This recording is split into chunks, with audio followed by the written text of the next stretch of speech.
graphics package, graphics package, graphics package. The penultimate episode. Is this Game of Thrones? No, it's Tabletop Tuesday with Curtis and Dan.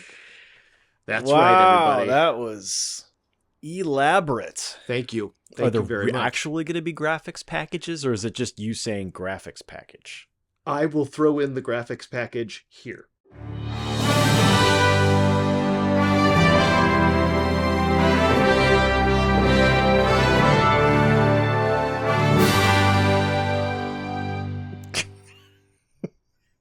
There's not a graphics package, is there?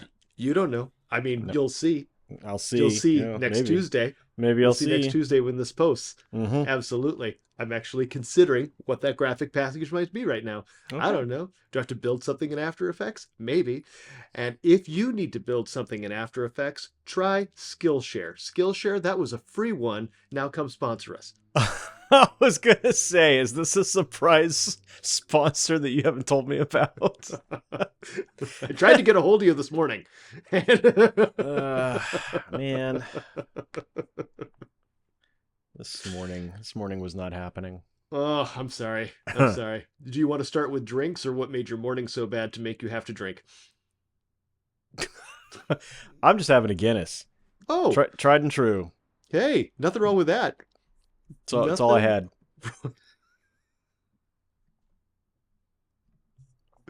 Okay. Uh-oh. Technical difficulty. Oh. All right. Technical difficulties for old men. Ow. Don't uh-oh. Uh-oh costs money. Yeah, no kidding. No kidding. Don't uh-oh. We have to start over, don't we? No, we don't. We don't. But that was close. Well, Guinness is great. I am also having a beer today. Uh-huh. From Upright Brewing Company. This is their beer, Super Cool. That's a super cool can. Thank you. Yes, it says Super Cool IPA is made with Nugget, Mosaic, Mackenzie, and Luminosa. So that's a lady Nugget? saying that there. N-U-G-G-E-T? N-U-G-G-E-T. Nugget? I don't think I'm familiar with nugget hops. I am not either. There's a little dude who has the government warning coming out of his word bubble. Okay. And then there is another. Oh, this is higher than I expected. The chicken tells me that it's 6.5% alcohol by volume. Yeah. And it is 16 fluid ounces in this can. Easy. Yeah. Easy peasy. Yeah. It's brewed and canned by Upright Brewing in Portland, Oregon, which is just down the street. This was part of literally, it's a block away. It's closer than the Sammo's Bistro where I normally get stuff. Did you buy that there at the brewery, or? I did not. It was purchased for us by our friends Allie and Michael, who were at the brewery before they came to our house to go to dinner last week. Mm.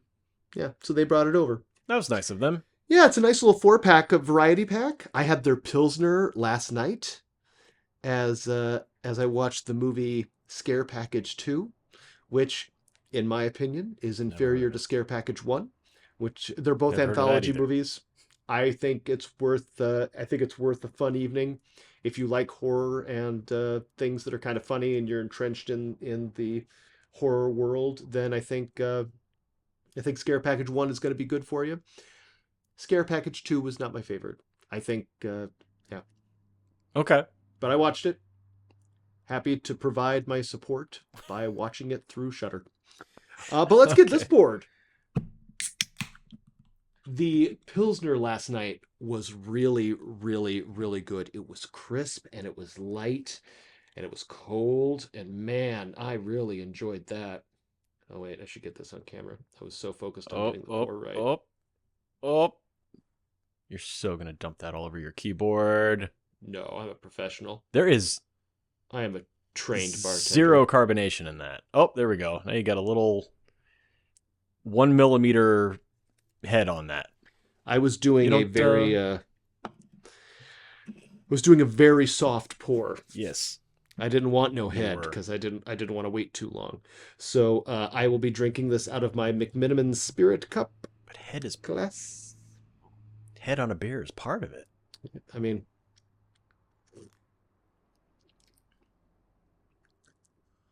oh, oh. You know, I live in the How Pacific hoppy is it? Northwest. It's hoppy. It's Is hoppy. there- I am drinking a pine tree. Is there an IBU rating listed on the can? I heard you say the fluid ounces and the ABV, but I didn't hear the IBU. One of those characters has to be talking about the IBU. Come on. It doesn't. Come on.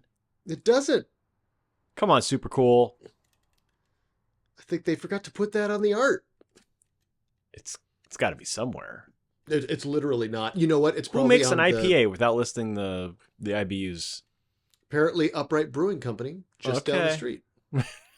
Well, go ask them. You said it's a block away. You could literally jog down there. I could also just ask look them. online real quick and see. Oh, that Pilsner, so good. Engelberg Pilsner, very, very good. Let's see. Green Fog has a really cool. Ooh, I'm gonna put this image up. Green Fog has like a Tolkien wizard with a dragon made of beer fog. Tolkien? That's awesome. Tolkien. I've Yeah. never heard anybody pronounce it like that before. Tolkien? Tolkien. I've never Yeah. heard anyone say that. Really? It's Tolkien. I mean, but I was saying Tolkien as in it is of Tolkien. Tolkienian. Okay, Yes. I got you. Yeah. All right. I thought you were just coming up with a real interesting way of pronouncing. Okay, so I missed the that boat. website doesn't tell me the IBUs either. Really? Yeah. That is so rare. Huh. I feel like. Okay. Well, anyhow. Whatever.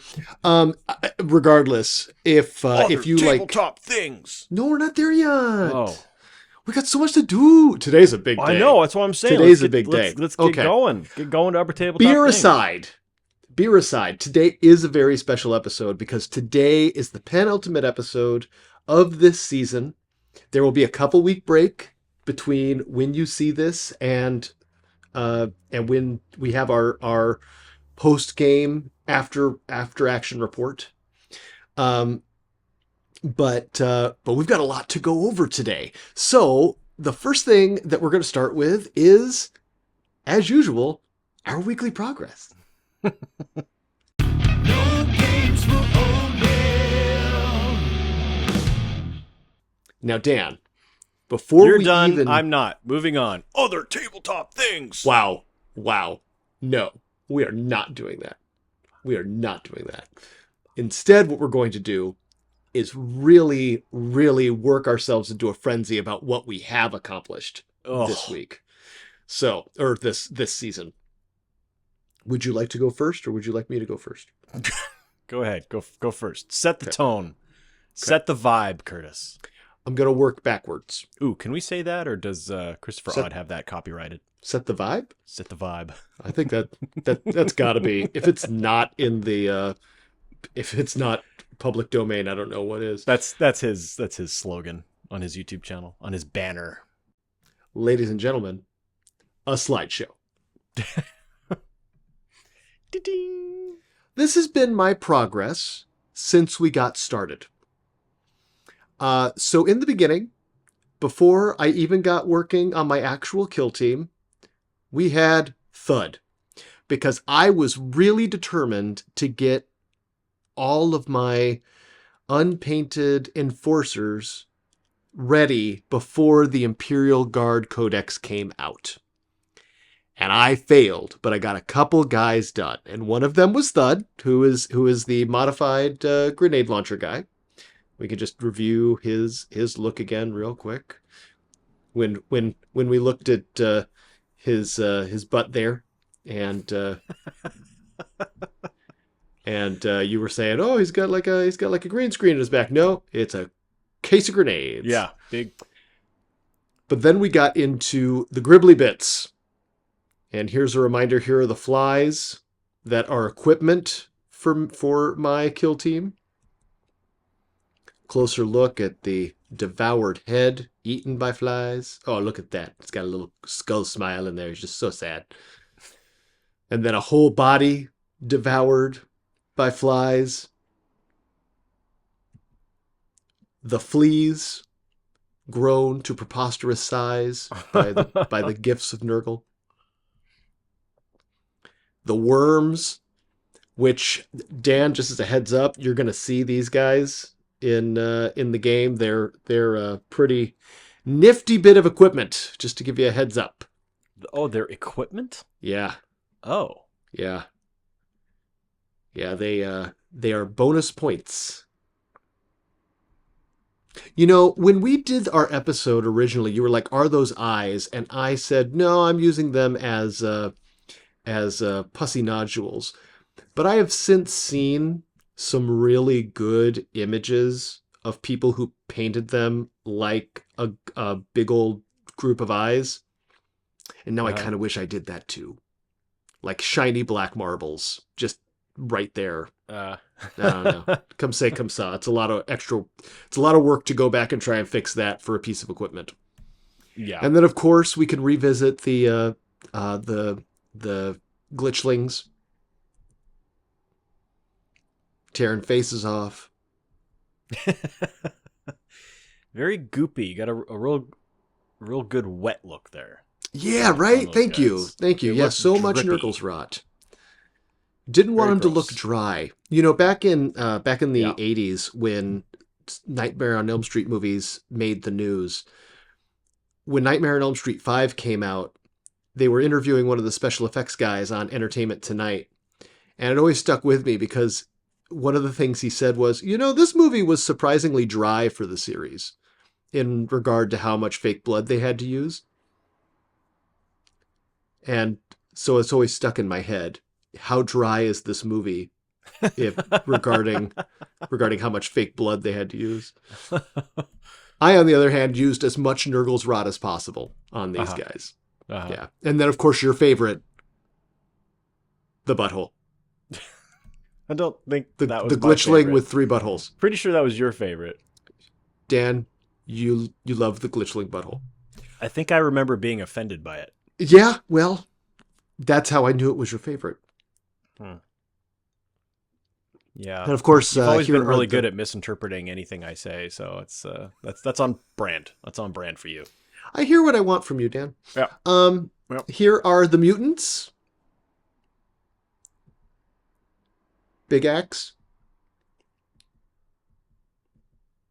Big hook. Like the sound cables coming out of his head. I know, right? Got to plug that in. RCA cables. Got to turn to channel 3.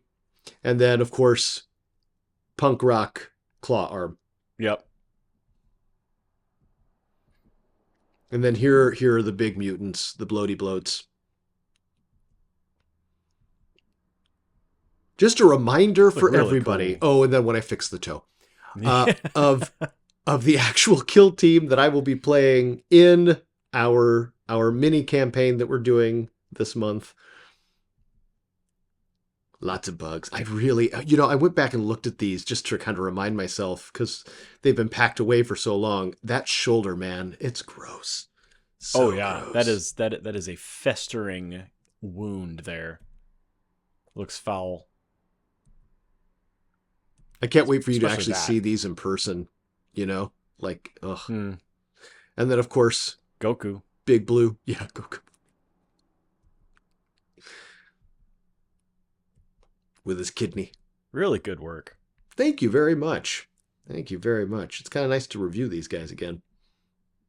And then the Thrice Cursed with his backward fire.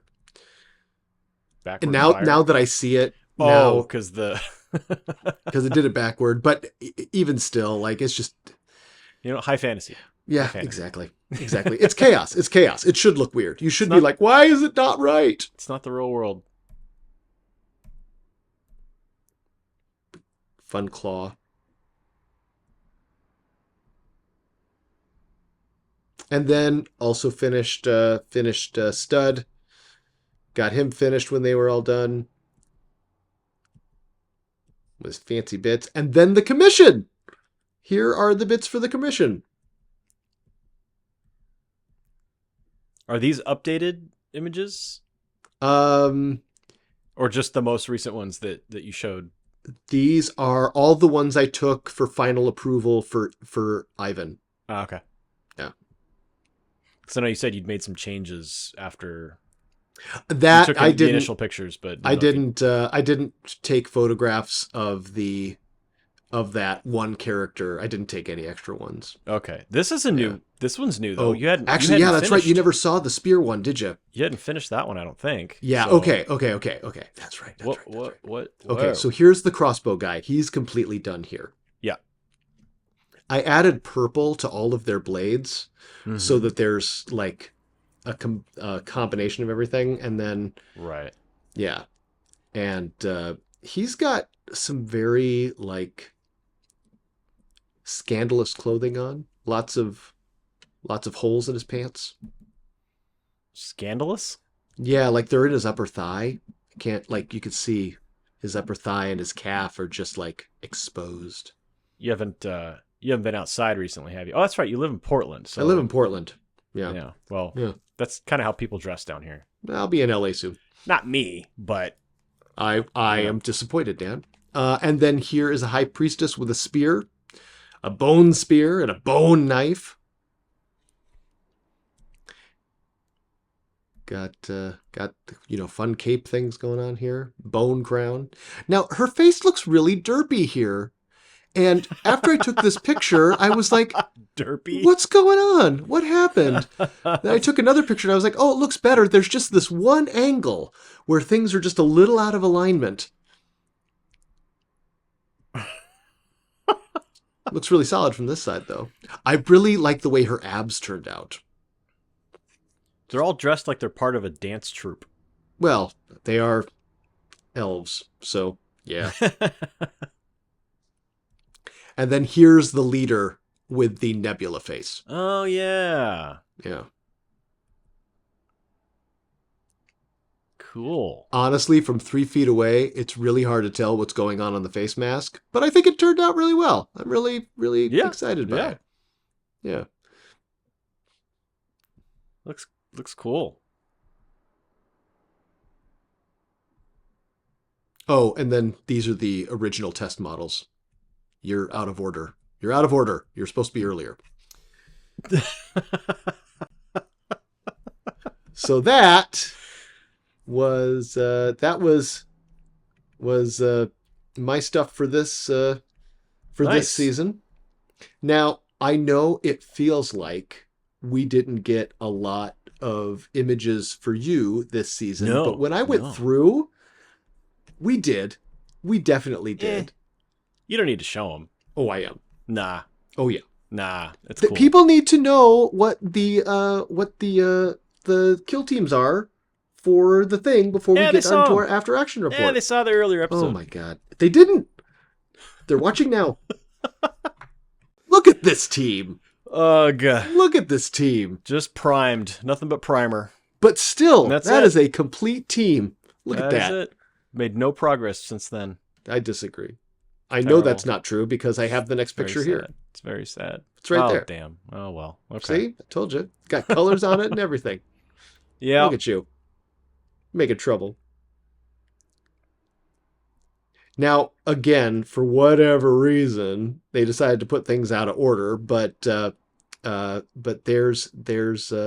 Who's they? the little elves that live in my computer machine. Oh, okay. Yeah. Got it. The apple sprites. Yeah. Yeah. So there's your side cannon. There's your demon hammer and side cannon. He's a Justicar, yeah? Yep. Yeah. That's Mithric Boars. Nice. And that's and Iolanthus. Yep. Yeah. Look at So that. I'm working on their shoulder pads now. They're pretty intricate with all the wording on them. I bet. So that'll be a challenge to do. Look Nice. at those awful mold lines on that Stormbolter too. Ugh. These things happen. I couldn't see them. And then here we go, mid-process here. Jeez, man. That was like day 2, I think. But That was after we after did I make had painted progress. them all. I had painted them all gray, Mm-hmm. and I thought, yeah, no, they don't look good. It doesn't look like armor. It just They got to be the metal. it looks weak. Yeah, so I went with I think I did plate mail from Army Nice. Painter. I think that was the base Not gunmetal, coat for as the seen armor. here. I think I went with gunmetal metallic from Army Painter Nice. as the base coat. Nice. Yeah, as seen there. That's exactly correct. Smart ass. I mean, the notes are here. It's an open book test. Yeah. Yeah. Um, I mean, I was I just didn't, my eyes didn't shift to the left one inch. I was too focused. The Eradicator and the Silencer. I'm really excited to see what the Silencer does on the table, because the Silencer in Demon Hunters was awesome. I really enjoyed watching that. Yeah. Yeah. There's a lot more paint on those minis now. Great. I look forward to seeing them at the table. Yeah. Oh, wait. And then here we got your close combat guys. It's a real shame that we don't have the rules for like a teleport. Right. Yeah, that's Yeah. not an option in Kill Team. Interceptors aren't even a character class. You have warriors and you have gunners. I am wondering if when they get their bespoke team, because eventually they will, if they will allow you to have an interceptor. And one of their tactical ploys will be like teleport. We'll see. Yeah, could be. It would make sense. Now, the power falchions, that's, I forget how those work. Do you happen to remember those off the top of the head?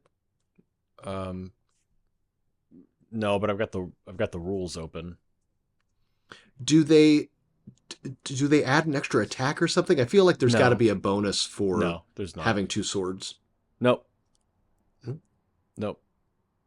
Just do more damage or something? I could go over it once my screen isn't being taken over by a Oh slideshow. my lord. Okay, fine. I don't remember. Well, here's the fourth halberd. Which character is this?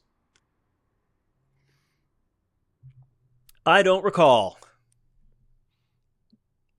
And then we've got your staff. You know, we had that conversation in the original episode where we talked about this. Yeah, well, they're British, Yeah. so it's a stave, Stave. I guess. It feels weird to say. Grey it. Knight Warrior Steve with his stave. And that is all Yeah. that. Fascinating that you had all the unpainted ones at the end there.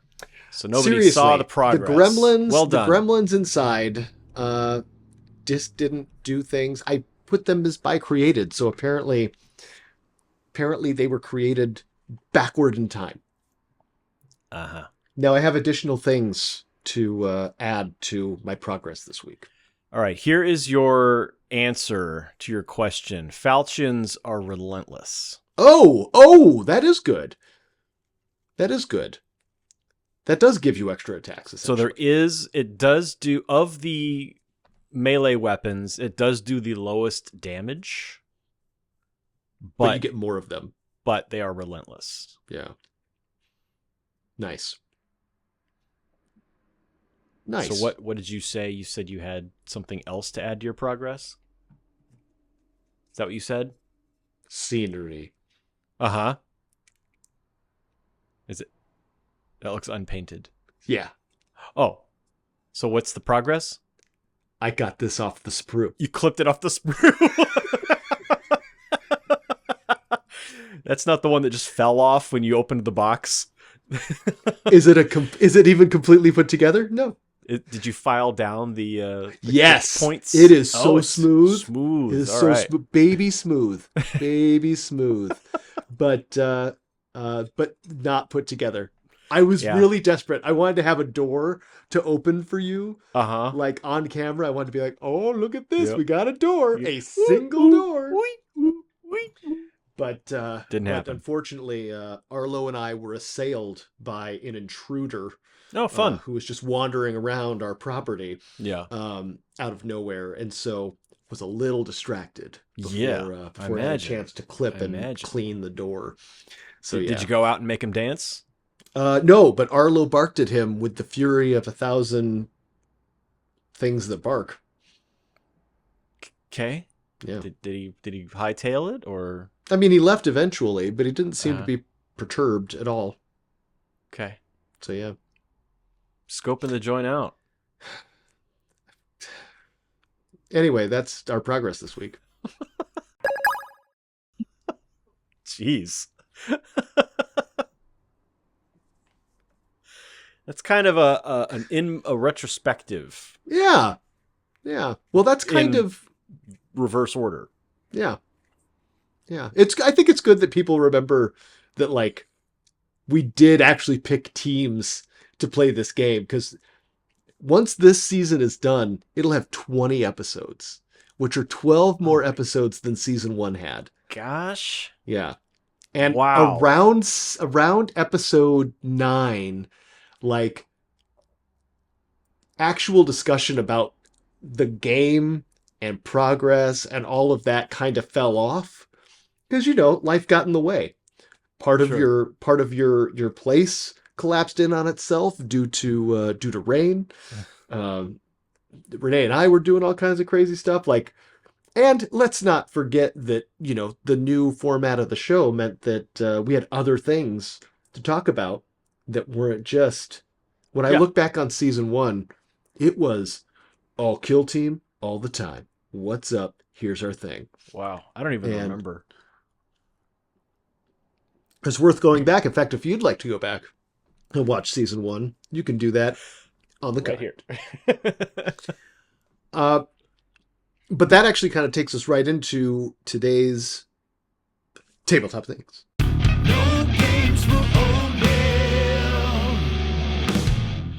Really should have said other tabletop things. But it's not other tabletop things. This one is actually regarding directly the thing that we play on, which is Kill Team. Kill Team 21, and our big March season ender, our mini campaign. 3 games in a line. Now, before we get into the things and stuff, I thought it might be nice to have a little talk about the rosters. Talk about the rosters. Okay. Roster. Yeah, I don't even know her. You already have your roster written out?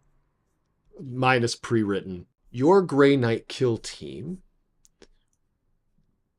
There are only a couple different. You've only got 3 data cards as far as what your warrior options are. Grey Knight Warrior, Grey Knight Gunner, and Grey Knight Justicar, which is your leader. Right.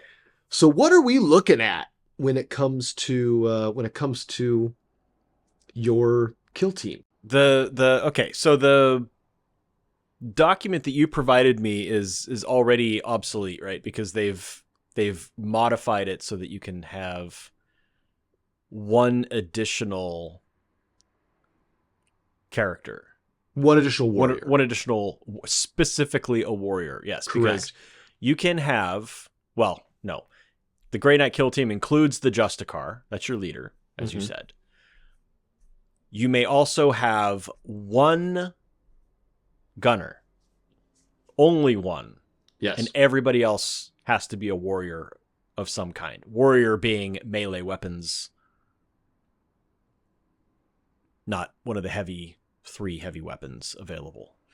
So that's pretty much it. I'm going to go with the Justicar, probably with the Demon Hammer, I think, because we're doing a campaign, and I think this is actually probably important to mention. Your Right. roster gets to be more than your fielded kill team for any given game.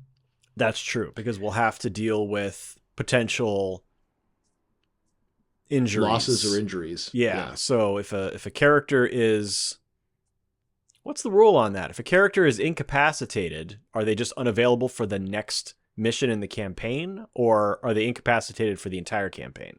There is a roll chart to let you know what happens to the next game. Oh, okay. And it varies from they can straight up die, which is very, very rare.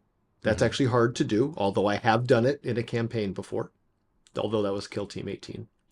But more than likely, it is something like you mentioned, where there might be an injury, like they have to play the next game injured the whole time instead of only if they get their half of their wounds.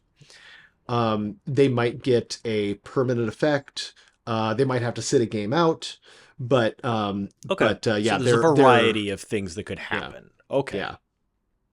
Yeah. Okay. I never even looked when we played. We only played one game Right. before, Right. so We were I never doing even one-offs. looked. Didn't even turn to the page where campaigns were discussed, campaigns or equipment or anything that related to having to play multiple games and the types of things you could do with that.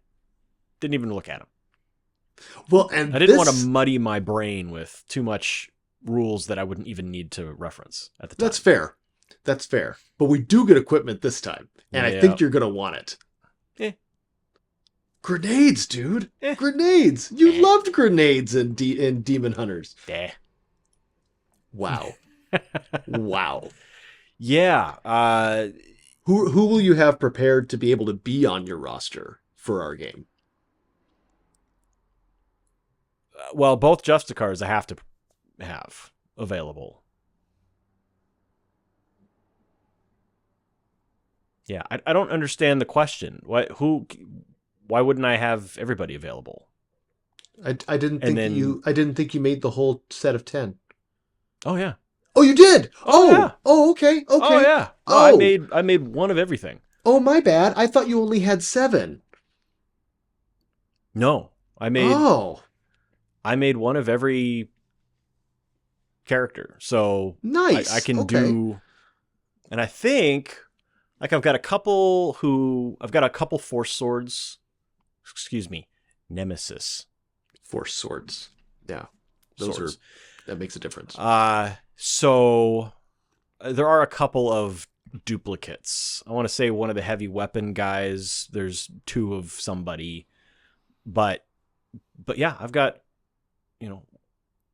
options, and it'll just depend on what happens during a game. I'm not gonna lock myself into, in game 2 I'm gonna have these guys available. That's just, Oh, no, that's fair. that's just foolhardy to to think that that's going to even hold up, because no plan survives contact with the enemy. So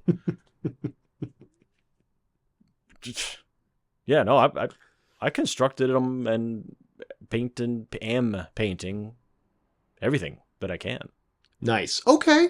Well, that's great. So we saw your folks. We know we've got a side cannon. We know we've got an incinerator. We know we've got a silencer. We know we've got 2 close combat oriented, one with falchions and one with a Nemesis Force Sword. And then you've got your There's a warding Force stave. Yeah. There's a demon hammer. There's force weapon, which is just, if it's not the hammer, the falchions, or the warding staff, then everything else is just force weapon, like the sword, and which is weird. Like, why not just call it a force sword? Well, it might not be a sword. It might be an axe. It might be a spear. Yeah, but not in the kit. Well, there's that. There aren't axes and spears in the kit. Okay. But I get your point is taken. I get it. Yeah. You have psychic powers that you're actually able to use as well. And I guarantee you that I will forget. Guaranteed. I will also forget to use all of the equipment that I take. So I'm not even going to bother to look at it because I'll just forget. Oh, dude, you got to look at your equipment though. You have really cool stuff. You've got psych out grenades. I know, I've looked at it. I will forget, guaranteed. And those are going to be important, the psych out grenades, because a psych out grenade, which has 4 attacks, hits on a 3+, has 1 damage, but Each time a shooting attack is made with this weapon, the target of the target, and if the target has a psychic or demon keyword, which all of my guys do, Yep. for that shooting attack, change the damage characteristics to 3/5, and it has the lethal 5 special rule. So Yeah. those grenades are actually more damaging than regular grenades are to my guys in particular. And especially with my Hulks, I think you could give 5 of your guys, because you get 10 equipment points period, and each psych out grenade is 2 equipment points. Mm. You could give 5 of your 6 guys psych out grenades and probably make very good use of them. If I remember to use them. If you remember to use them. If you remember to use them. It's interesting that that's the rule in the tabletop game, because in Chaos Gate Demon Hunters, that's not how a psych out grenade worked at all. It frenzied the enemy so that they would just attack the closest character, even if it was one of their own. Right. Because they were psyched out. So to name this particular piece of equipment a psych out grenade, the name doesn't make sense to me. Mm. It's just a grenade that just happens to be more effective against demons. Yeah, and that's actually closer to the lore, because the lore has psych out grenades as being specific to anti-psyker. Anything having to do with the warp. And they're normally carried by the Cluxus assassins, who are specifically anti-psyker assassins. Okay. And they were always intended to burn out the brains of psychers before they could do their thing. Like, they have the tears of the emperor in them. They're charged with negative psychic might. Like, it's a grenade, Wow. but it's really like just it's more high fantasy than it is far future. It's like, it is a holy weapon. So, yeah. Okay. Yeah. You've got purity seals for 3 equipment points each. That's Once per battle, when the Wow. operative is fighting in combat or making a shooting attack, or a shooting attack is being made against you, you can use the command reroll tactical ploy without spending any command points. once per battle. So Yes. you use it and that purity seal burns away. Yes. Yeah. But as we've seen in Kill Team, 5 turning points, having Mhm. any kind of reroll at all, like that, Yeah. that'll come in handy. It's a short. That's something that somebody like me has to remember.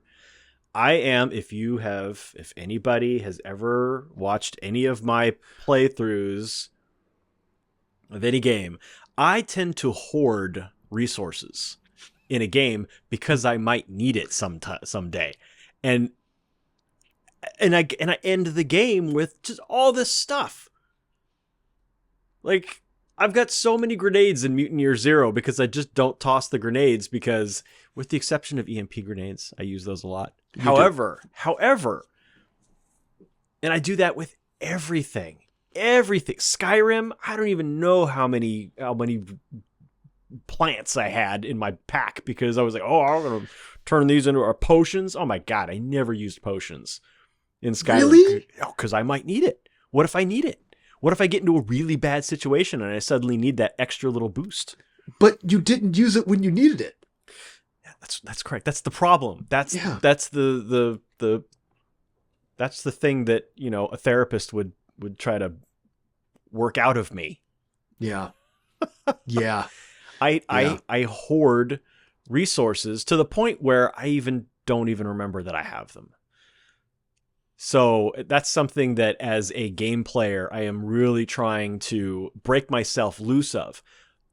Use the stuff you have, because there's always, not in a tabletop game like this, but, in a video game, there's always more down the line. You're always going to find stuff. Just use it.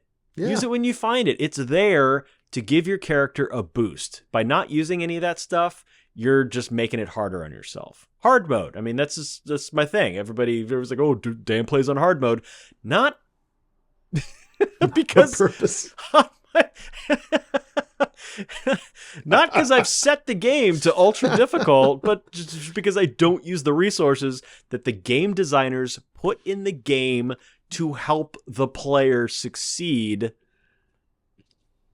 It's going to be really difficult for me during this game of Kill Team to remember that I have psych out grenades, or that I've got, whatever it is. The psychic powers even. Jesus, I'm going to forget all of those. How many times did I attempt to use when we were playing my Orc Commandos against your Gene Stealer cult? Did I forget that I had special abilities associated with various characters? We both did all that. The That's time. not a mistake I'm going to make again this time all for the sure. time. Yeah. Well, it's a mistake I'm going to make, guarantee it, because that's just me. Maybe we need to make cheat cards or That's something, just so you got it. Because I'm just going to record something, a voice reminder on my phone that just will like auto play every 3 minutes.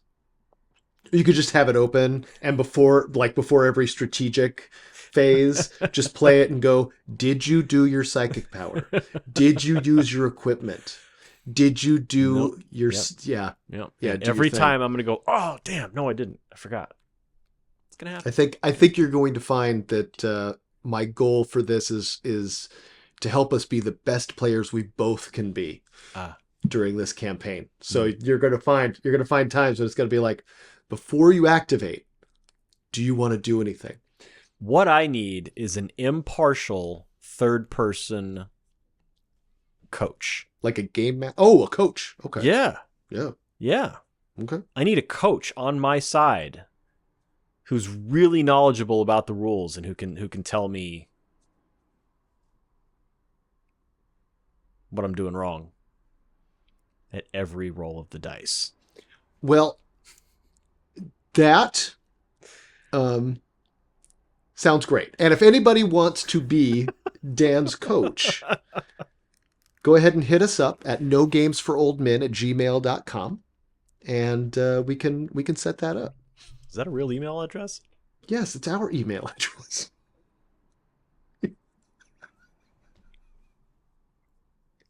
Dan is talent. We've got other folks handling the admin. It's good to go. You know, you have sidebolt ammunition that you could put on one of your guys for 3 equipment points. Uh-huh. And it increases Just adds damage. 1. Yeah, it just adds 1 to damage. That's a lot. That's pretty expensive. Fair. That's Especially when you can get Santic Blessings, which is once per battle during the operative's activation, it can perform a free manifest psychic power action. And given that you can use Hammer Hand, which does 1 additional damage on the target, Astral Aim, which until the end of the turning point, your range weapon gains the no cover special skill. Uh-huh. So then you're shooting through things. Your Astral Aim is your stupid little homunculus. I will say that the Cybolt ammunition, it is 3 equipment points, but it lasts the entire game. Mm-hmm. It's not like these other things, like a Psych Out Grenade, 2 equipment points, but you only get 1 of them.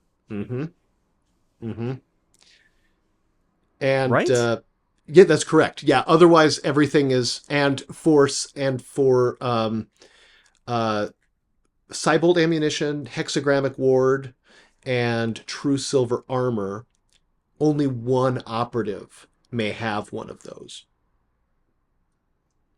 Oh, is that the little plus icon is at the end of the name? That's correct. Okay. Correct. All right. Yeah. So, Dang. forces you to mix some things up. And I'll have each to operative can paint- only be equipped with no more than one of each item. So unfortunately, you can't just go to Iolanthus and be like, Cybolt ammunition, hexagramics wards, true silver armor, Yeah. psych out grenade. God, could you even do that? I'll just have him 6, charge 7, 8, charge 9, through. 10. Yeah, that'd be all 10 right there. But yeah, no, you got some good stuff. Have him You got some stomp really good through the stuff. battlefield. Ka-chunk, ka-chunk, ka-chunk. I feel like we Yeah, should there's still make stuff there. I really need to go through and analyze and decide what I will remember to use. I feel like something like if you were to make a decision that Iolanthus was somebody who got to have true silver armor all the time, seeing as how that changes his save characteristic to 2+ for the battle, Mm-hmm. don't see any reason why you couldn't put him in his Terminator armor. Nice try, dude.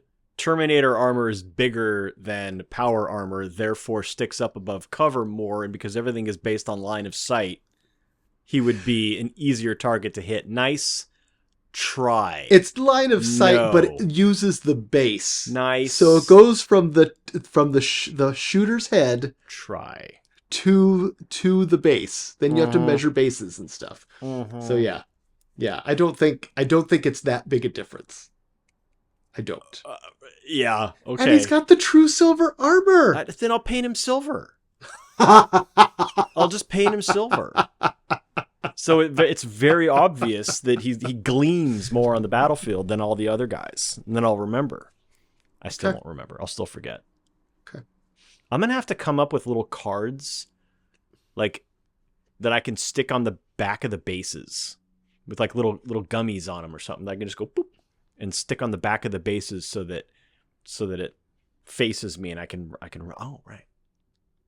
So like at the end of the game, I can go, oh, I forgot to use that guy's psych out grenade. When he's dead. When it's too late to do anything about it. That is a very glass half empty. If somebody has a psych out grenade and they are incapacitated, can someone without a psych out grenade go make base-to-base contact with that incapacitated character and remove the equipment from that character and use it themselves? By the rules, Can you loot no. the dead? But we can open play whatever the hell we Loot want. the bodies! Yes, we can do whatever the hell we want. But by the rules of the book, no. Okay. Yeah. Whatever. Really, the combat is because everything happens so fast. Yeah. In the engagement, there wouldn't really be reasonable time to be able to do that, I guess. Maybe that's the excuse. One of the game creators said that And that might break the balance. That a game of Kill Team represents about 1.5 minutes of real time. Mm-hmm. Yeah. And so I think you're right on that. I think he might have been exaggerating a little bit, but like fair.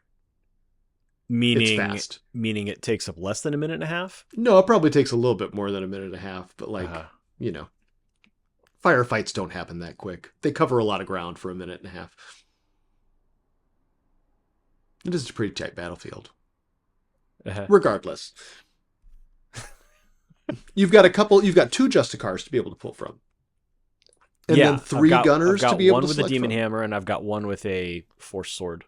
Okay, so that's 5 when you include your gunners, because you have all 3 versions of the gunners, too. Yeah, and I don't know which one I'm going to start with. All 3 of them are interesting rule sets. Mm-hmm. So it's just... What do I want to try first? I mean, the Psy Cannon does the most damage, but against a single target. Right. The Silencer has lower damage, but can hit multiple targets in a spread. Same with the Incinerator. Yeah, but Torrent's a little bit different. Torrent hits everybody within a certain area. Mm-hmm. And And for a your Fusillade, Incinerator, it's 2. Fusillade, I can choose. Like if there's 3 guys in range, and then the silencer has 6 attacks, I can say, okay, 2 on this guy, 2 on this guy, 2 on this guy, or 3 on this guy, 3 on this guy, and nothing on that guy. You can split them up however you want, as long as they're within that range. So those are interesting choices to make as when you're building your team. And especially since our first 2 games are going to be on a starship, in starship hallways, I could see incinerators being very powerful. I think your incinerator and your silencer are probably really, really good options for at least the first 2 games. Right. Yeah. Yeah. That's what I've been thinking about. The incinerator, though, the limitation there is range. It's a relatively short-ranged weapon. So you've got to really get your face in there. So you've got to protect your incinerator carrier until they're in the shit. Well, and then when we take a look unload. at the maps, I think you're going to see that might not be too much of a hindrance. Right. Well, I mean, if they're a series of corridors rather than an open battlefield, he can hide around corners and to avoid fire. So it'll be interesting to see what happens and if I even remember to use them correctly. That's fair. All right. And then I know I'm being very self-deprecating right now, but I'm just remembering all of my failures as an Orc Commandos player. Well, you're going to get a chance to redeem that because we should do a reminder game to get the suck out before we actually do the campaign. And I think it would be really nice to brush off our old factions just to give them a chance to let them have a real, genuine fight. Now that we've had a chance to review the rules and everything. The suck out. Yeah. When it comes to your warriors, everybody gets a storm bolter.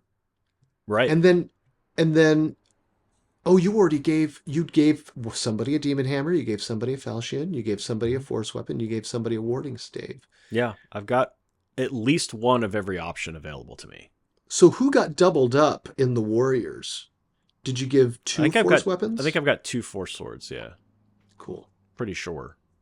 All right. Well, dude, this is really great. I think Storm has one, of course. Voldred Storm, who was my favorite interceptor in Chaos Gate Demon Hunters. The playlist of which you can find here. See? Ha! Made you have to do some extra stuff like you did to me. Now you got to put a card up there.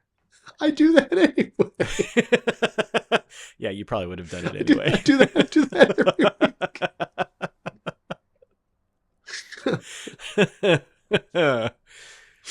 week. You also have 2 of my favorite tactical ploys in the game. Only in Death Does Duty End and They Shall Know No Fear. Only in Death Does Duty End is a tactical ploy that you can play when a friendly Grey Knight operative is incapacitated.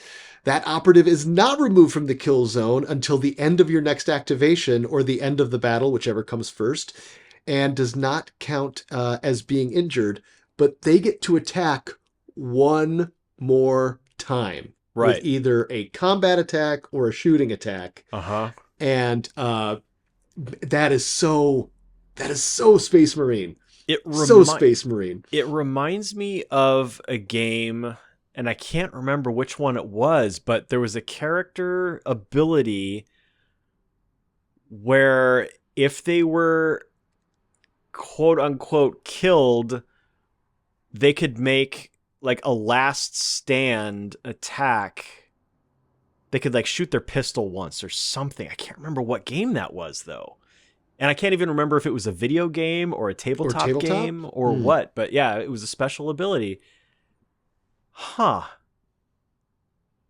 course, now I'm also thinking of the ability where if in Warhammer 40,000, if you do a charge attack with a vehicle against a pedestrian character, a troop, infantryman. Yes, they could make one, like a final shot, and if you rolled a 6 or something, then you hit a critical part of the vehicle, but like to sort of save themselves. But Yeah. you remember that? That I was. do. Am I Oh making yeah, that yeah, up? yeah. Okay. It was called standard die.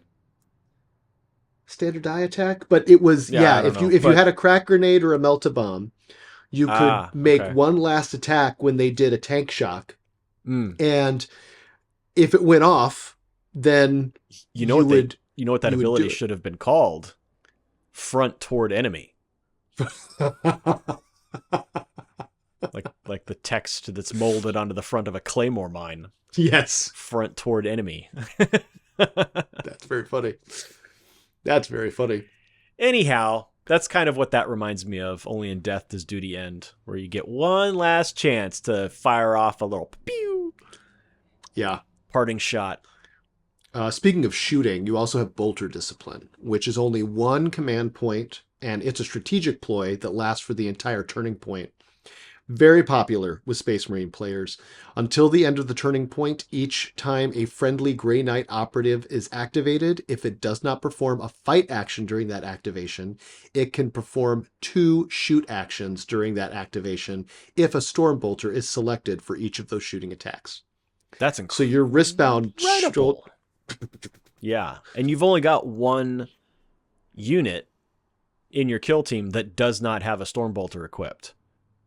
Who is that? Everybody had the gunner. The gunner has a heavy weapon. There's no Stormbolter. Everybody else has a Stormbolter. So if you just use that one strategic ploy, you've got 5. Presuming you haven't lost anybody yet, you've got 5 units that are able to make 2 shooting attacks. And let's not forget that That's the a Storm Bolter is 4 attacks ton of on its hot lead. own, hitting on 3s with a 3/4 damage profile. And it's relentless. Yep.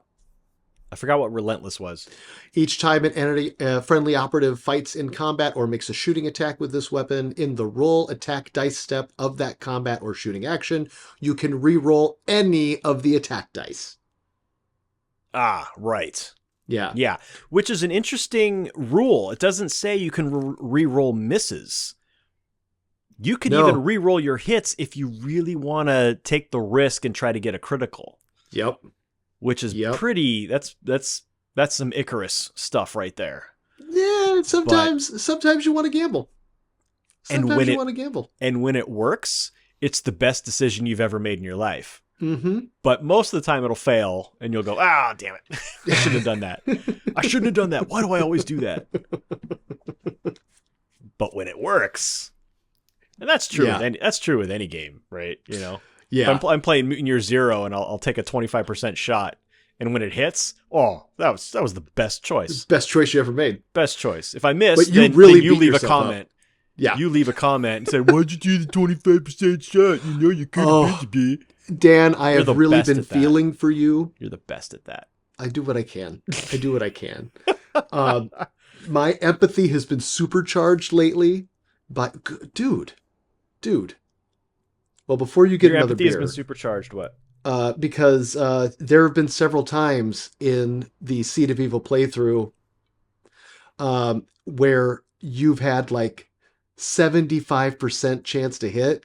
Yeah, and it just goes. It just goes wide. Oh, Magnus is killing me. Magnus is killing me. Borman. I don't think the episode's out yet, but there are a couple of like 75%ers that were critical for him to hit, and he misses. So that's the kind of stuff. I mean, that's the gamble you play when you're playing a game, and and when it works in your favor, it's so exciting. But when it fails, you're like, why did I ever make that choice? I'm with you on that. Do you need to get another beer? It's one of those table enders where the game stops because everyone's like, I can't believe that happened. What? Everybody takes pictures, high fives. Those are the moments that really change the momentum too of a game. Yeah. My headphones are falling off the back of my head. What's going on here? I honestly don't know.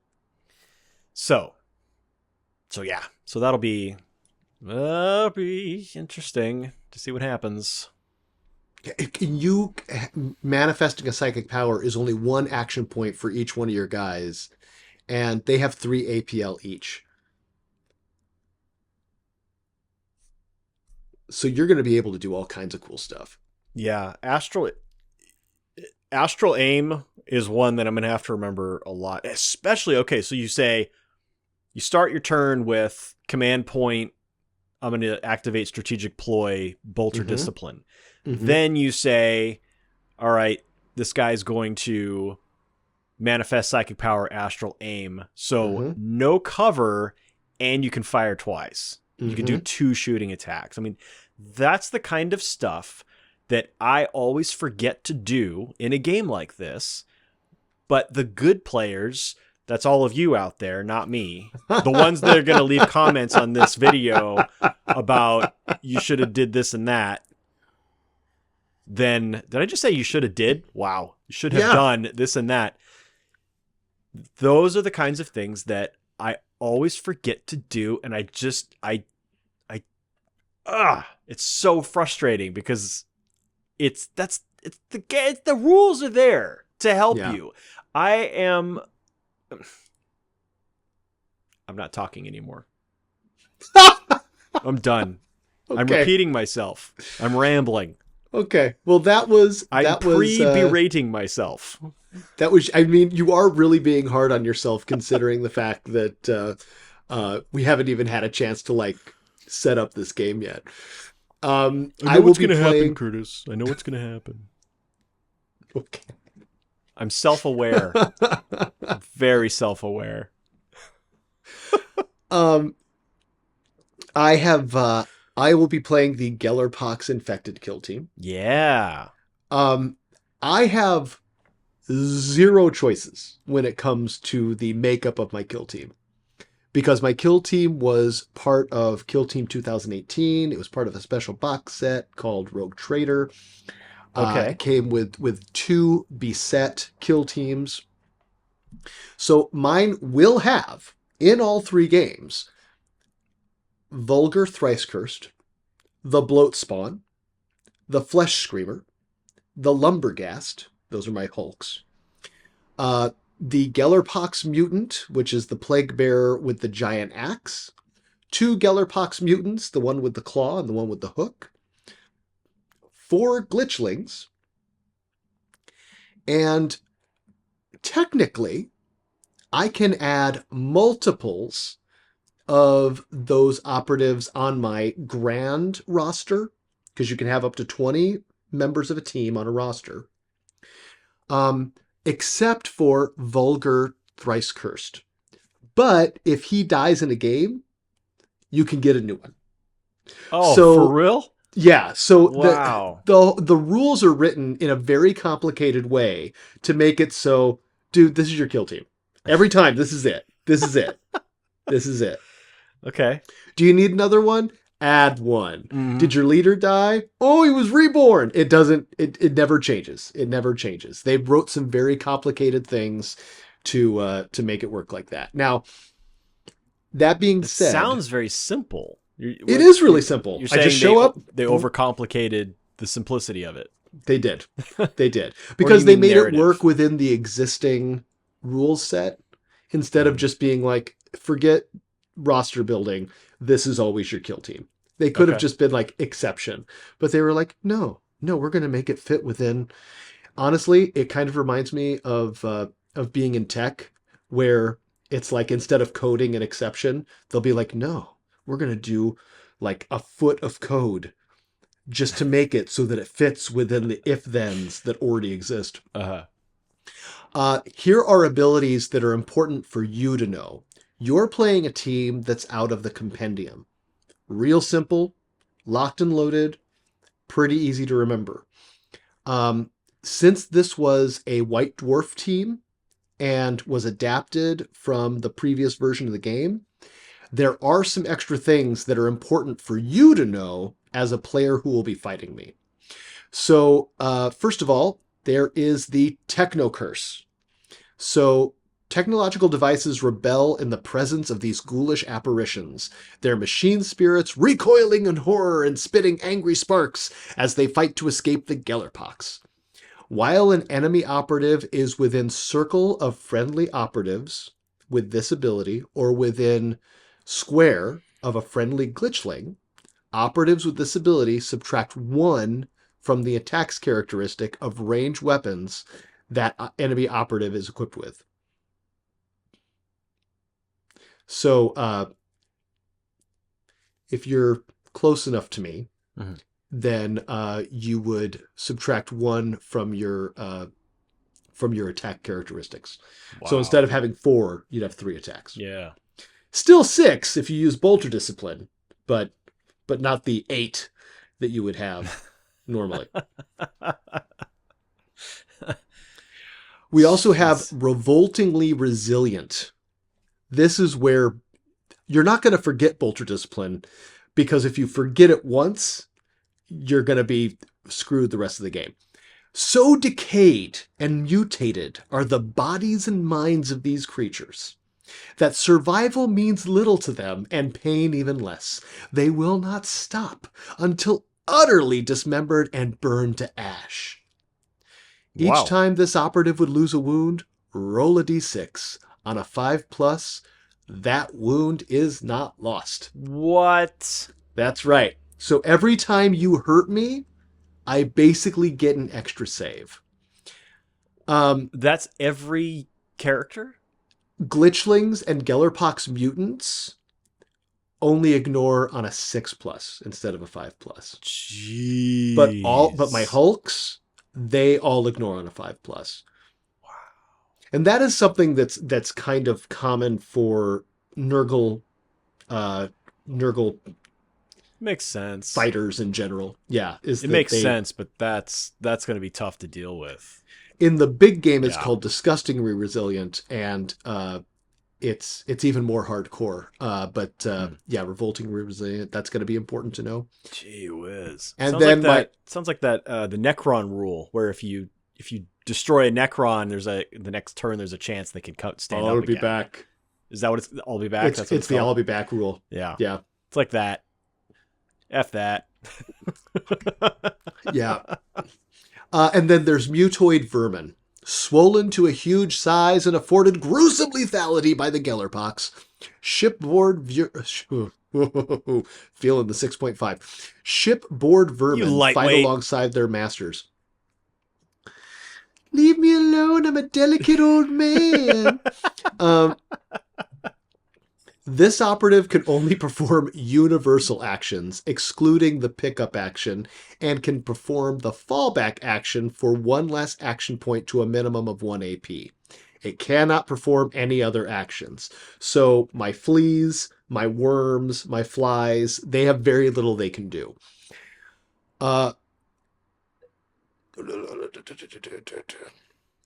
All other operatives can perform the fallback action for 1 less action point to a minimum of 1 AP if they are only within engagement range of enemy mutoid vermin operatives. So that apparently includes yours too. The operative cannot control objective markers or tokens and cannot score you or your opponent victory points. The operative cannot be equipped with equipment. It is not added to your roster or data slate. Therefore, in narrative play, it cannot earn or lose experience and does not take casualty tests. All of my vermin is just the bugs and slugs are literally that, bugs and slugs. They are so prevalent and they only do one thing, and that's try and eat you. That's it. That's it. That's all there is. Dang, that sucks, man. Okay, so if you ignore them, they swarm you and get a bunch of attacks. But so you've got to put effort into getting rid of them. If only, But let's take a look, because I'm Wow. not going to be able to overwhelm you with them, since they are they're an infestation. I've got to pay points to get them. And I have some really good equipment. I've got Toxic Pus for 1 equipment point. The operative gains the following ability for the battle. Each time this operative loses a wound on a roll of d6 for each enemy operative within engagement range, on a 6, that operative receives a mortal wound. So, if your force sword guys get in close, and I've got somebody with toxic pus, when you hurt them and you get through revoltingly resilient, there's a chance that you hurt yourself by hurting me with toxic pus. Jeez. I've got the Unreal Aura. If the operative... These are equipment, right? This is equipment. Oh, yeah. okay. So not every... These aren't global rules that affect all of your characters. This is... You'll have No, I got to pay points for this. One character might have this. Yeah. Yeah. Nasty pus. If the operative is a Nightmare Hulk, one of my big guys, it's 2 equipment points. Or if it's a mutant or a glitchling, it's 1 equipment point. The operative gains the following ability for the battle. Unreal Aura is a 5+ invulnerable save. I thought that was going to be more impressive before I said it out loud. And then I said it out loud and I was like, I don't really know if that's worth it. I've got a scrap code emanator for 2 equipment points. And that each time an enemy operative is within pentagon of this operative, each time an enemy operative within pentagon of this operative fights in combat or makes a shooting attack, in the roll attack dice step of that combat or shooting attack, your opponent must re-roll one of their successful hits. I might take that just because that would be awesome to watch. Jeez. There is Flesh Hunger, which is 1 for the smaller creatures and 3 equipment points for the Nightmare Hulks. This operative gains the following ability for the battle if the operative... Flesh Hunger. Each time an enemy operative is incapacitated by this operative while within engagement range, this operative regains D3 lost wounds. I cannibal corpse you. Just like Borman. I get my wounds back by eating you. Yeah. Just, Oh. and then mutoid pheromones. This is 1 equipment point.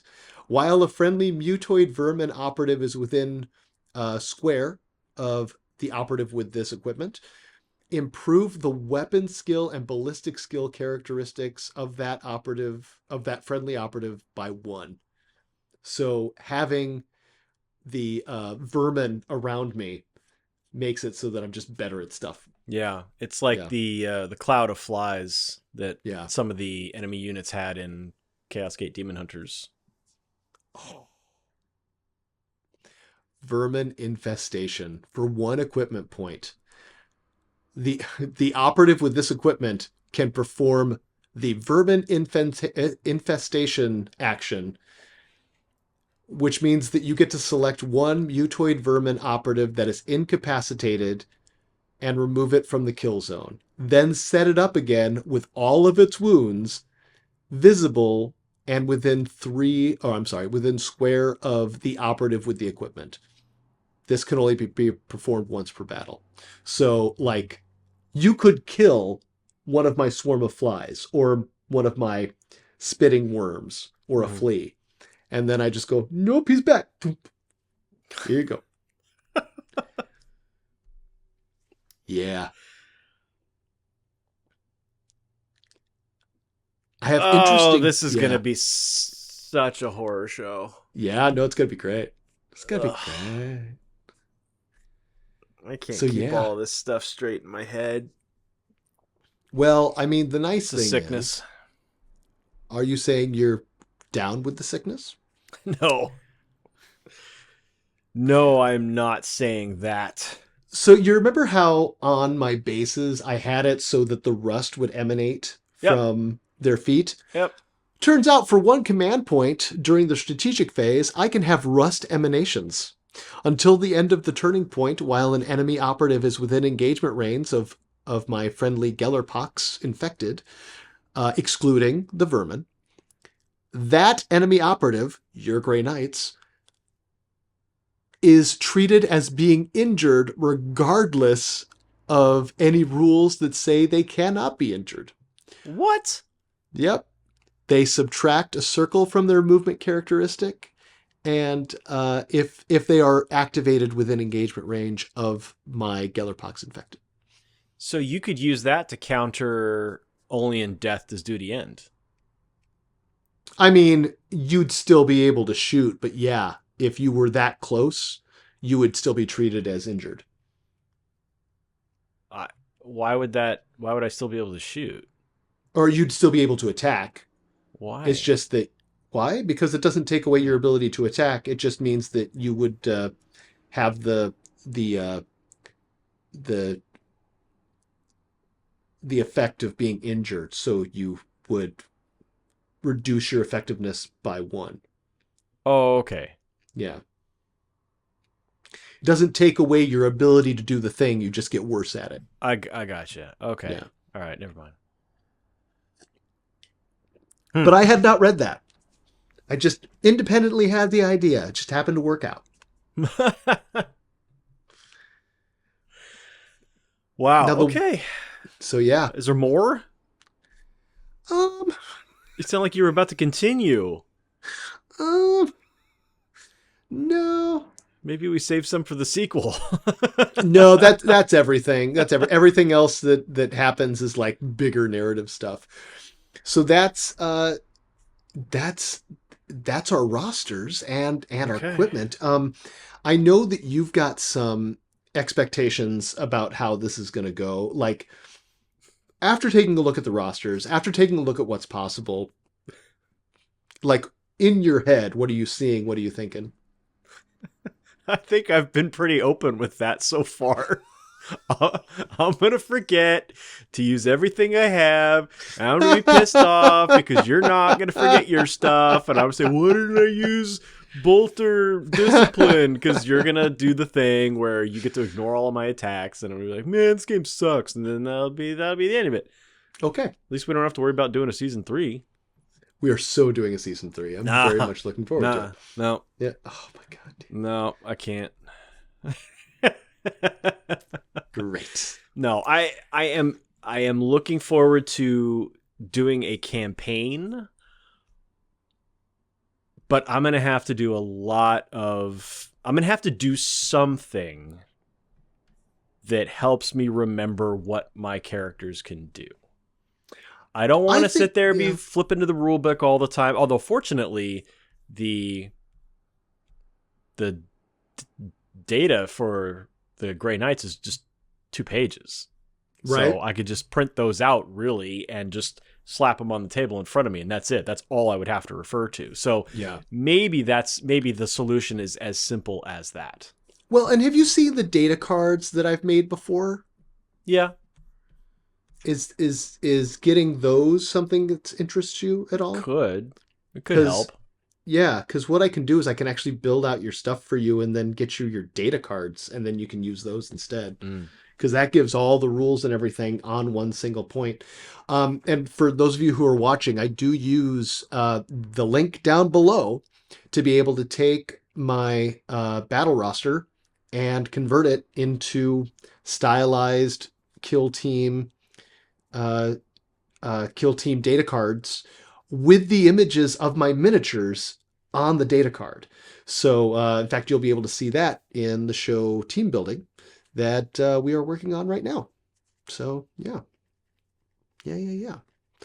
Would you like to take a look at the maps for our campaign? Sure. Game 1 is going to start us in the deadly hangar of the ship that the Gellerpox are on. Wow, it's like the beginning to Inquisitor Martyr. That's the plan, right? Right? Like we're going to make it's going to feel very 40K. Mm-hmm. So a hangar has been discovered that may contain salvageable energy cells. There is much risk in attempting to recover them. However, for they are housed within the floor, and operatives will be exposed in the open when attempting to inspect and extract them. Cut the power and the hangar will be in darkness, granting operatives cover. So for our game, the Grey Knights are going to be attempting to use these power cells so that they can use them throughout the ship to keep things working, get through doors, operate lights, etc. Oh, it's like in Dead Space when you have to pull a battery out of the wall in one part of the ship and carry it to another part of the ship and insert it so that the elevator works and you stop getting eaten by necromorphs. 100%. Whereas my Gellerpox are going to be pulling them to eat them. What? Yes, Eat them? eat them. Because they're delicious. Okay. So we have mission rules here. You can inspect an energy cell for 1 AP.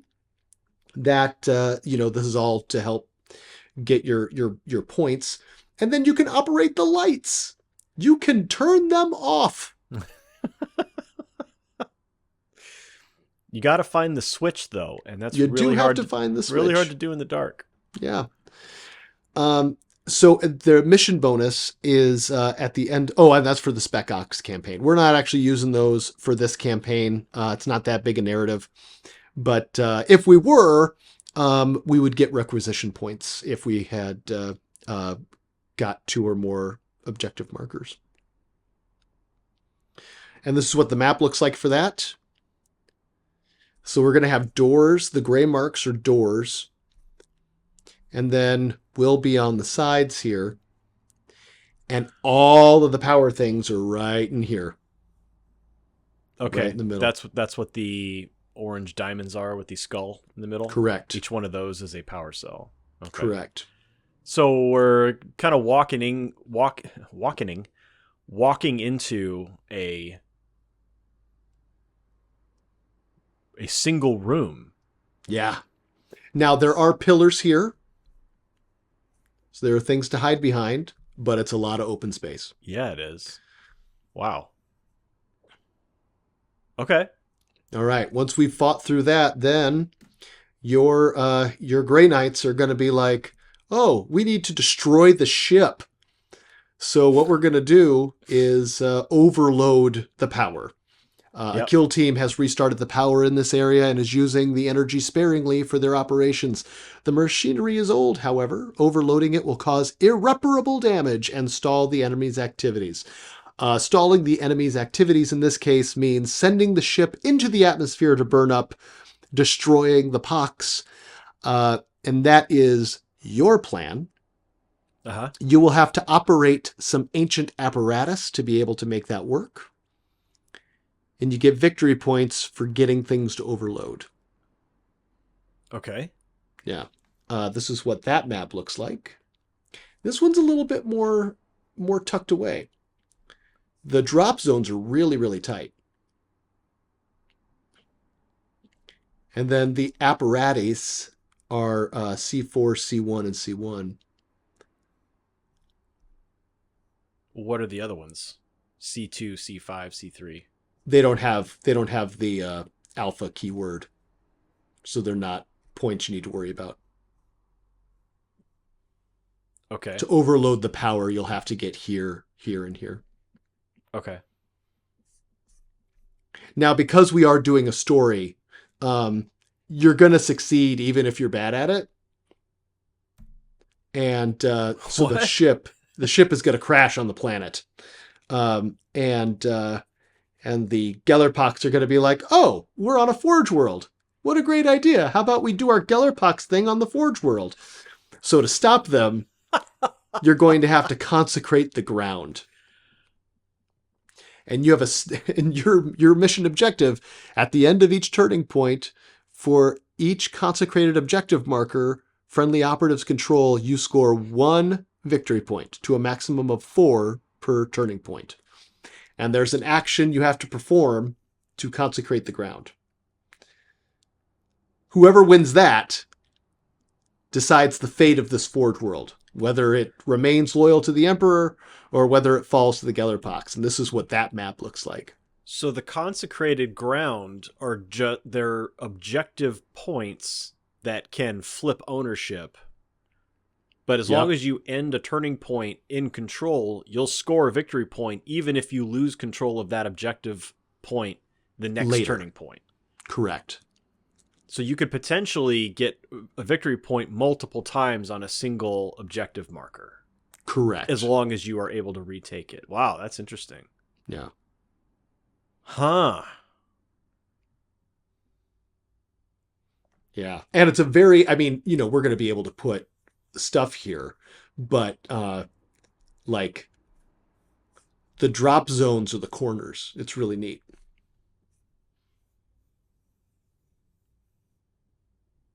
Wow. Jeez. And those That's are gonna our missions. that's gonna be a bloodbath. Yes.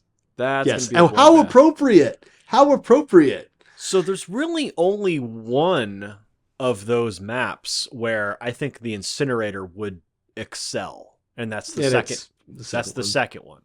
Yeah. Your the- silencer, though. The first and the third, I don't know, because there's enough opportunity for you to spread out to the point where the incinerator would be less effective. So something to think about when I'm building my roster. Don't put the incinerator, maybe don't use the gunner with the incinerator in the first map, because if he does get incapacitated and is unable to be ready for action for the second one, then I missed that opportunity. So that's okay.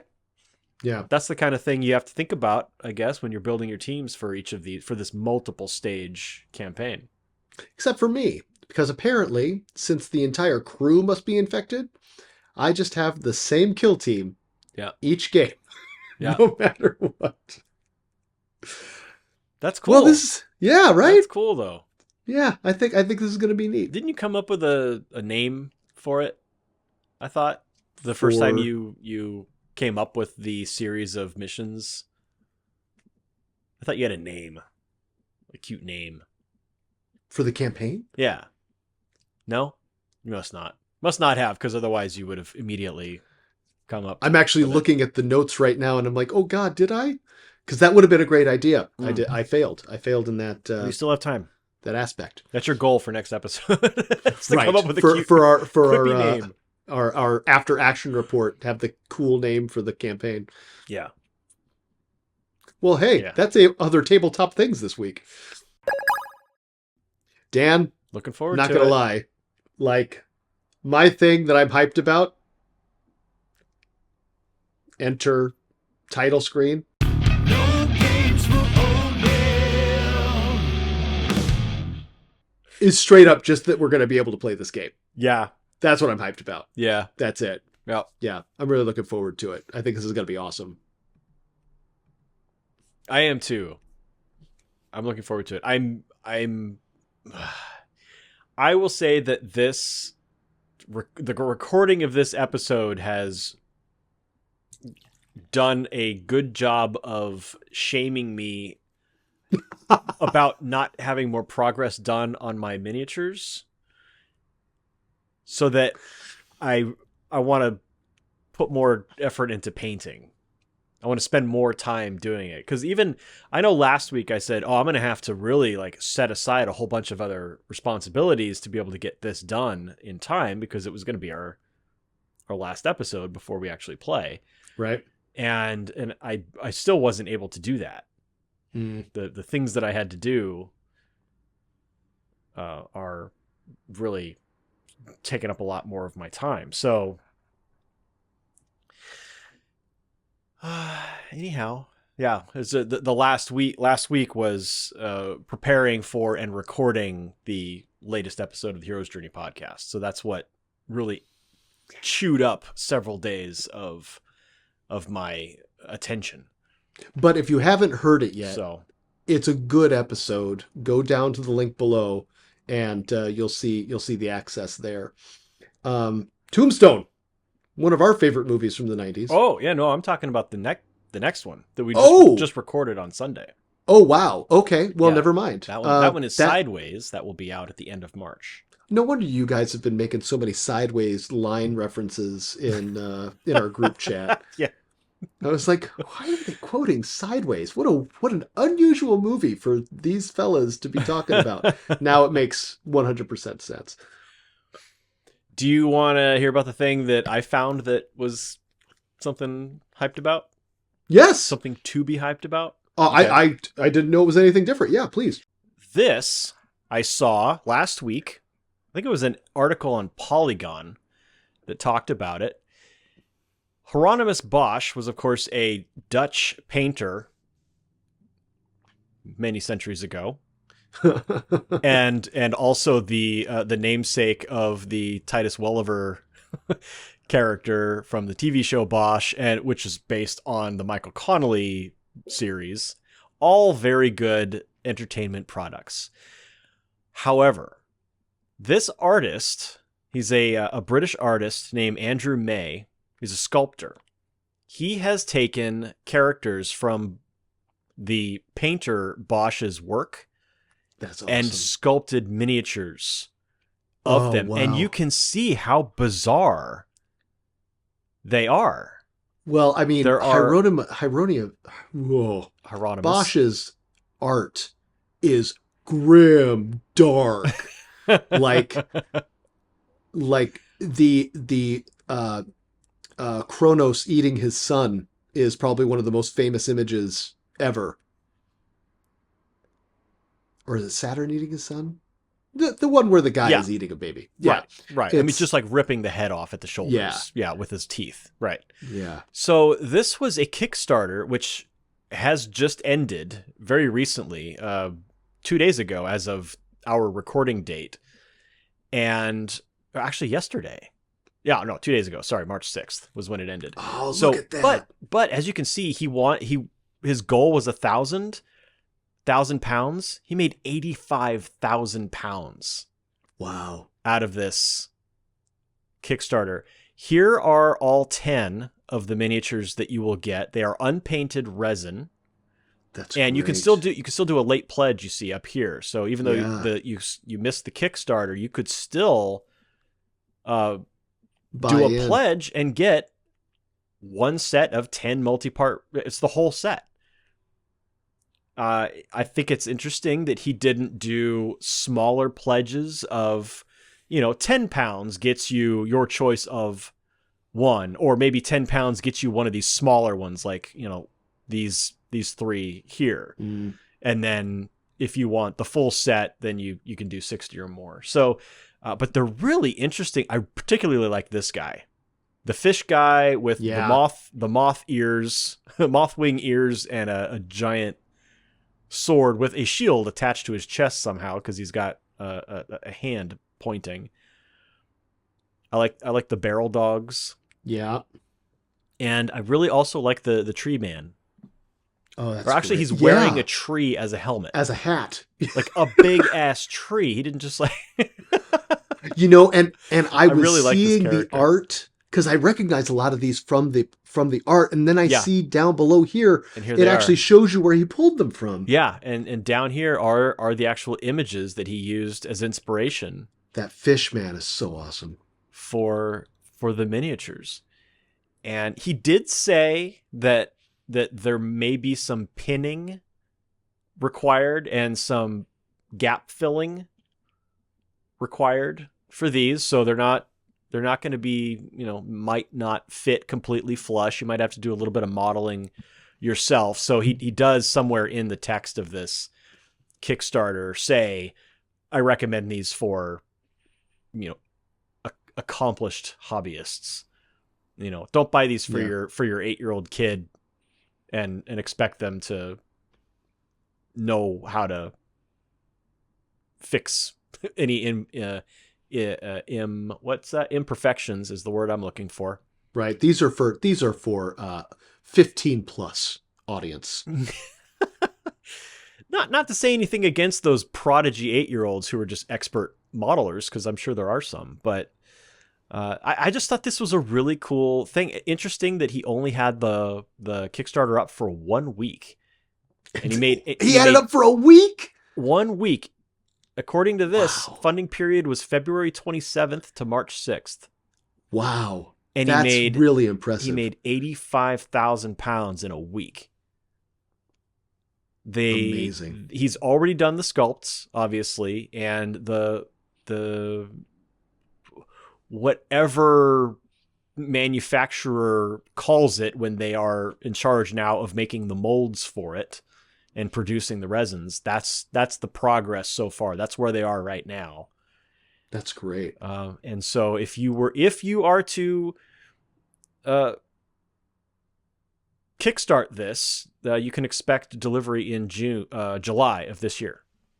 Nice. And anywhere in the world, he says. You don't, this isn't like UK, Europe only. You could be on Antarctica and he would have to, he says anywhere in the world. I mean, it might cost you an arm and a leg to get him there, but he'll get him there to you. Well, that's really cool, anyway, Dan. I thought these were really cool. And I saw these and immediately thought of those games that you had talked about a couple of episodes ago when you were talking about third part or, indie, I guess I'll say, independent tabletop games, Miniature especially agnostic games. the ones that are miniatures agnostic. These would be absolutely stellar tabletop pieces for a game like that. Like Totally. the demon one that Uncle Adam's company makes. I can't remember what it's called. Raging Badger.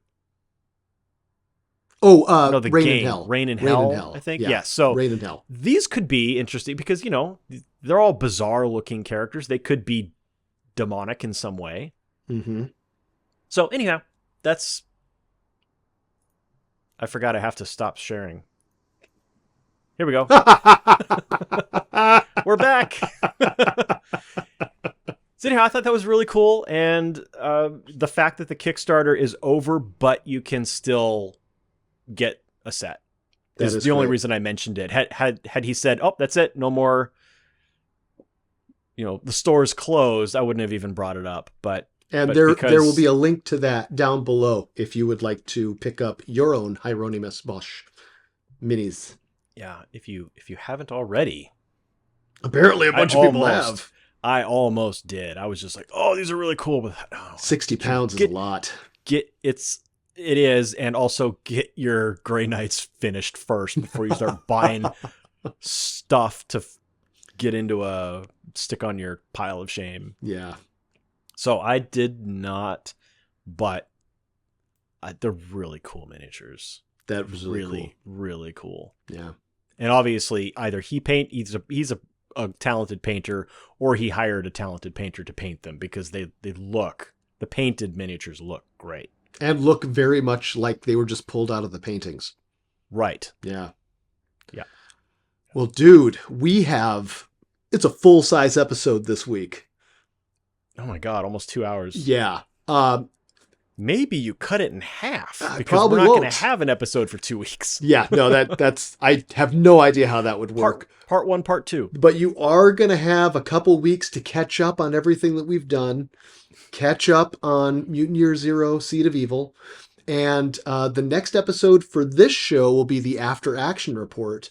But don't forget to check in on Mech Warrior Mondays, 9 a.m. Pacific time. Live chat with us as we do that.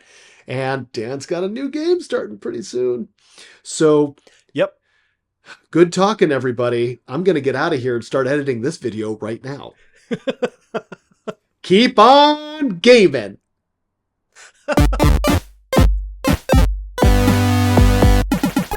No games. Oh, no.